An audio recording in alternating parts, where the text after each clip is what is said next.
जय हिंद दोस्तों, कैसे मस्त होंगे, अपने स्टडी कार में व्यस्त होंगे। स्वागत है सभी का 6 फरवरी 2026 के एग्जाम में हम करने वाले हैं एसएसटी एंड सामाजिक विज्ञान के मोस्ट इंपॉर्टेंट क्वेश्चन, जिसमें इतिहास के क्वेश्चन लिए गए, भूगोल से है, राजनीतिक विज्ञान से क्वेश्चन लिए गए, पेडागॉजी से क्वेश्चन लिए गए हैं। हिस्ट्री जो है एनसीईआरटी पैटर्न पर करवाई जा रही है। चैनल पर जो भी नए हैं चैनल को सब्सक्राइब कर लीजिए। क्लास बहुत ही महत्वपूर्ण रहने वाला है। आज का पहला क्वेश्चन है, भूमि उपयोग के संदर्भ में ए और बी कथनों पर विचार कीजिए और सही उत्तर का चयन कीजिए। कथन ए कह रहा है, भूमि उपयोग से आशय भूमि का केवल कृषि और वन के लिए उपयोग है। भूमि उपयोग मुख्यतः अपनी स्थलाकृत के द्वारा निर्धारित होती है। ऑप्शन है ए गलत है, बी सही है। ए बी दोनों सही है, ए बी दोनों गलत है, ए सही है, बी गलत है। कौन सा ऑप्शन राइट है? क्वेश्चन इंपॉर्टेंट है।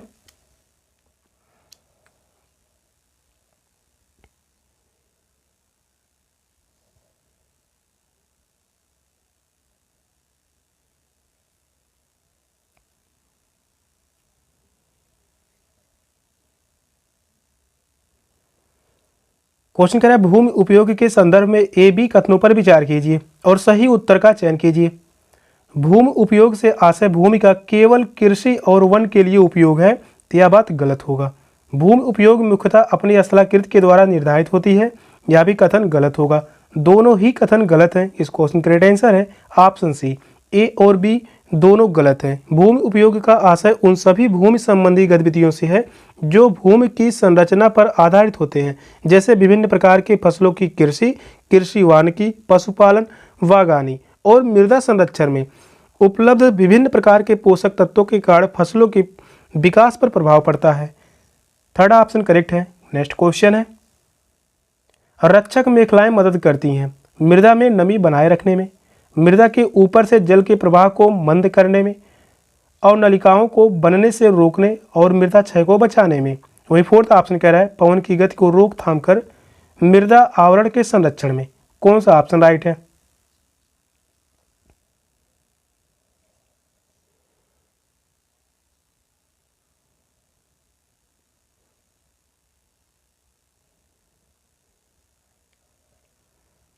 रक्षक मेखलाएं मदद करती हैं, रक्षक मेखलाएं मदद करती हैं पवन की गति को रोकथाम कर मृदा आवरण के संरक्षण में। फोर्थ ऑप्शन राइट है।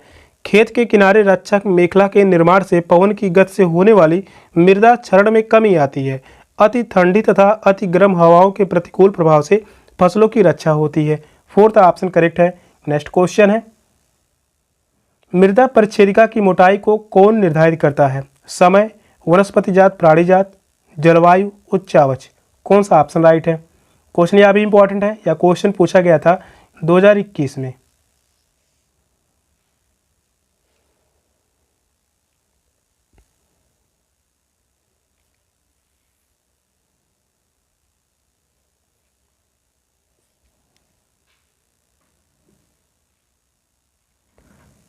मृदा परिच्छेदिका की मोटाई को कौन निर्धारित करता है?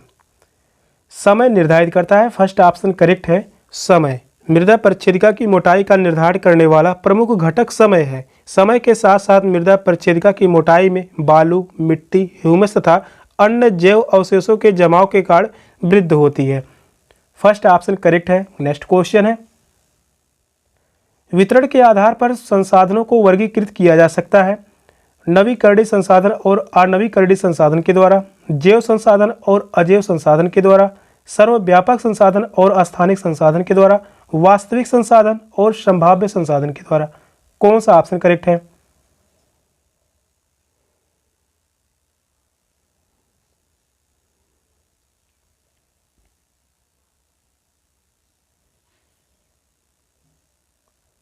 क्वेश्चन कह रहा है, वितरण के आधार पर संसाधनों को वर्गीकृत किया जा सकता है। सर्वव्यापक संसाधन और स्थानिक संसाधन के द्वारा। थर्ड ऑप्शन करेक्ट है, सर्वव्यापक संसाधन और स्थानिक संसाधन के द्वारा। वितरण के आधार पर संसाधनों को सर्वव्यापक तथा स्थानिक संसाधनों में वर्गीकृत किया जा सकता है। सर्वव्यापक संसाधन में सम्मिलित होते हैं जल, वायु तथा सूर्य का प्रकाश। सर्वव्यापक संसाधन में क्या क्या शामिल है? जल हो गया, इसके अलावा वायु तथा सूर्य का प्रकाश, सूर्य का प्रकाश, ये जो होंगे सर्वव्यापक संसाधन। वही बात कर ले स्थानिक संसाधन। स्थानिक संसाधनों में सम्मिलित होते हैं कोयला, स्थानिक संसाधनों में कोयला संबंधित है, कोयला। इसके अलावा 1 पेट्रोलियम, पेट्रोलियम, पेट्रोलियम तथा अन्य खनिज पदार्थ ये सम्मिलित होते हैं अस्थानिक संसाधन में। थर्ड ऑप्शन करेक्ट है। नेक्स्ट क्वेश्चन है, विविध समाज के संदर्भ में निम्नलिखित कथनों में से कौन सा कथन सही है? जिसमें संस्कृति और सत्ता में विभिन्नताएं मिलती हों, जिसमें भाषा, धर्म और संस्कृति में समानताएं होती हों, जिसमें भाषा, संस्कृति और धर्म में विभिन्नताएं और समानताएं पाई जाती हों, वह समाज जिसमें भाषा, धर्म और संस्कृति में विभिन्नताएं और असमानताएं पाई जाती हों। कौन सा ऑप्शन राइट है? क्वेश्चन नंबर 5 का राइट आंसर क्या होगा? आप सभी कमेंट में बताइए। विविध समाज के संदर्भ में निम्नलिखित कथनों में से कौन सा कथन सही है?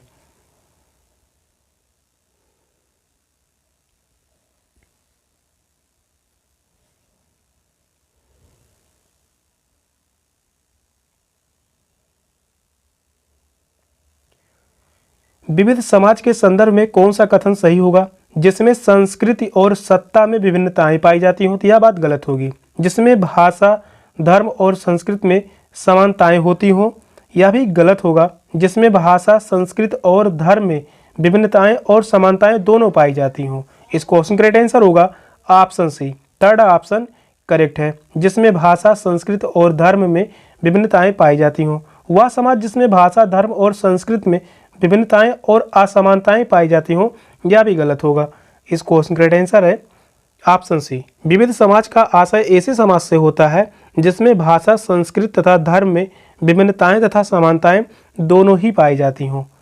नेक्स्ट क्वेश्चन है, निम्नलिखित कथनों में से कौन सा लिंग जेंडर रूढ़िबद्ध धारणा को चुनौती देता है? महिलाएं फैशन परस्त होती हैं, महिलाएं जिम्मेवार वाहन चालक होती हैं, महिलाएं पालन पोषण करने वाली होती हैं, महिलाएं बहुत भावुक होती हैं। कौन सा ऑप्शन राइट है? यह जो है रूढ़िवादिता से क्वेश्चन है जो कि सेट के एग्जाम में एसएसटी में 60 क्वेश्चन पूछे जाते हैं। एसएसटी में 60 क्वेश्चन, इसमें 2 से 4 क्वेश्चन पूछे जाते हैं रूढ़िवादिता से, जो कि क्वेश्चन इंपॉर्टेंट है। क्वेश्चन नंबर 6 का राइट आंसर क्या होगा? निम्नलिखित कथनों में से कौन सा लिंग यानी जेंडर रूढ़िवादिता धारणा को चुनौती देता है?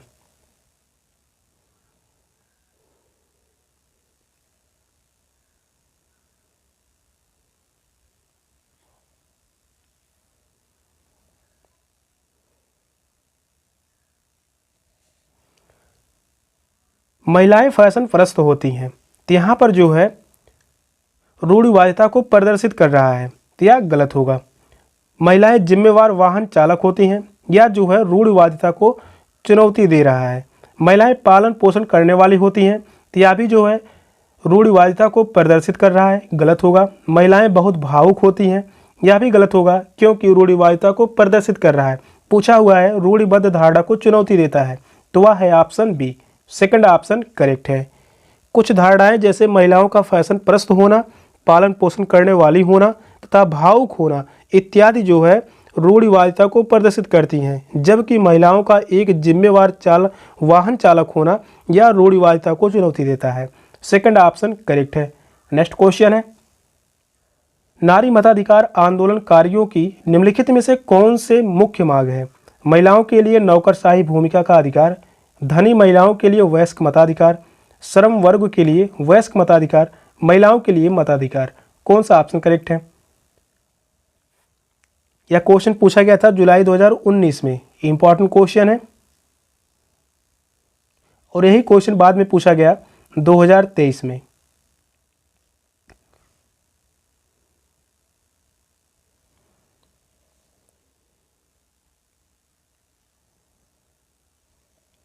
नारी मताधिकार आंदोलनकारियों की निम्नलिखित में से कौन से मांग है? महिलाओं के लिए मताधिकार, फोर्थ ऑप्शन करेक्ट है। महिलाओं के लिए मताधिकार, नारी मताधिकार आंदोलनकारियों की प्रमुख मांग थी महिलाओं के लिए मताधिकार, फोर्थ ऑप्शन करेक्ट है। नेक्स्ट क्वेश्चन है, जातकों के विषय में निम्नलिखित कथनों में से कौन सा सही है? इनकी रचना सामान्य लोगों द्वारा की गई थी जिन्हें जैन साधुओं द्वारा लिखा गया और उनका संकलन किया गया। सेकंड ऑप्शन है, इनकी रचना बौद्ध भिक्षुओं द्वारा की गई थी जिन्हें सामान्य लोगों द्वारा लिखा गया और उनका संकलन किया गया। वहीं थर्ड ऑप्शन कह रहा है इनकी रचना जैन साधुओं द्वारा की गई, जिन्हें सामान्य लोगों द्वारा लिखा गया और उनका संकलन किया गया। फोर्थ ऑप्शन कह रहा है इनकी रचना सामान्य लोगों द्वारा की गई, जिन्हें बौद्ध भिक्षुओं द्वारा लिखा गया और उनका संकलन किया गया। कौन सा ऑप्शन राइट है? मोस्ट इंपॉर्टेंट क्वेश्चन है।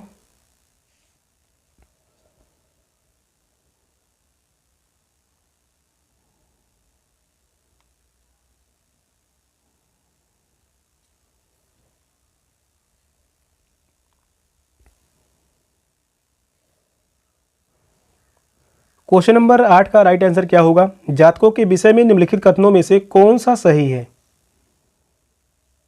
इनकी रचना सामान्य लोगों द्वारा की गई थी, जिन्हें बौद्ध भिक्षुओं द्वारा लिखा गया और उनका संकलन किया गया। फोर्थ ऑप्शन करेक्ट है।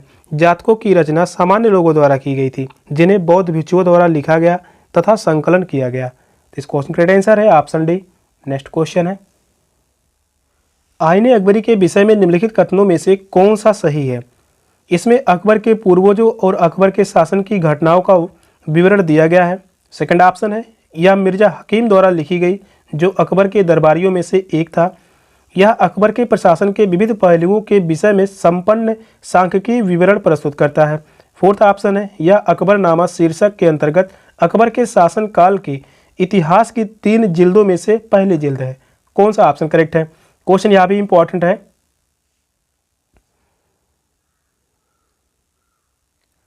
जो भी क्वेश्चन कराए जा रहे हैं सेट के एग्जाम के लिए मोस्ट इंपॉर्टेंट क्वेश्चन रहने वाले हैं। आईने अकबरी के विषय में निम्नलिखित कथनों में से कौन सा कथन सही है? यह अकबर के प्रशासन के विविध पहलुओं के विषय में संपन्न सांख्यिकीय विवरण प्रस्तुत करता है। तो यह बात सही होगा, थर्ड ऑप्शन करेक्ट है। आईने अकबरी अबुल फजल द्वारा लिखा गया। आईने अकबरी किसके द्वारा लिखा गया था? अबुल फजल के द्वारा। अबुल फजल के द्वारा आईने अकबरी लिखा गया। इसमें प्रत्येक सूबों, जिले तथा परगनों का आंकड़ा उल्लिखित है। थर्ड ऑप्शन करेक्ट है। नेक्स्ट क्वेश्चन है, निम्नलिखित में से किसने अपनी कृतियों को भी शामिल करते हुए बाबा गुरु नानक की रचनाओं को गुरुमुखी में संकलित किया? गुरु अंगद, गुरु अर्जुन, गुरु तेग बहादुर, गुरु गोविंद सिंह। कौन सा ऑप्शन राइट है?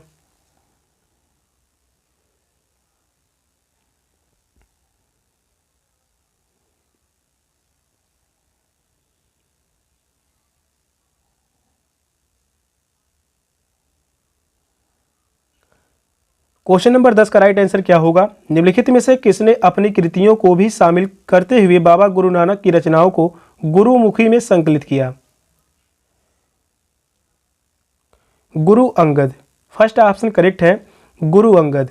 गुरु अंगद जी का वास्तविक नाम क्या था? लहना जी। इनका वास्तविक नाम लहना जी था। इनका वास्तविक नाम लहना जी। इन्होंने ही लंगर की प्रथा की शुरुआत की। गुरु अंगद देव ने ही लंगर प्रथा की शुरुआत की। लंगर प्रथा की शुरुआत किसने की? गुरु अंगद देव, जिसमें अलग अलग जाति के लोग एक पांत में बैठकर भोजन ग्रहण करते थे। फर्स्ट ऑप्शन करेक्ट है। सेशन का लास्ट क्वेश्चन था। क्वेश्चन कैसे लगे कमेंट में जरूर बताइएगा। चैनल पर नए हैं, चैनल को सब्सक्राइब कर लीजिए। मिलते हैं फिर नेक्स्ट क्लास में, तब तक के लिए बाय बाय, टेक केयर, जय हिंद।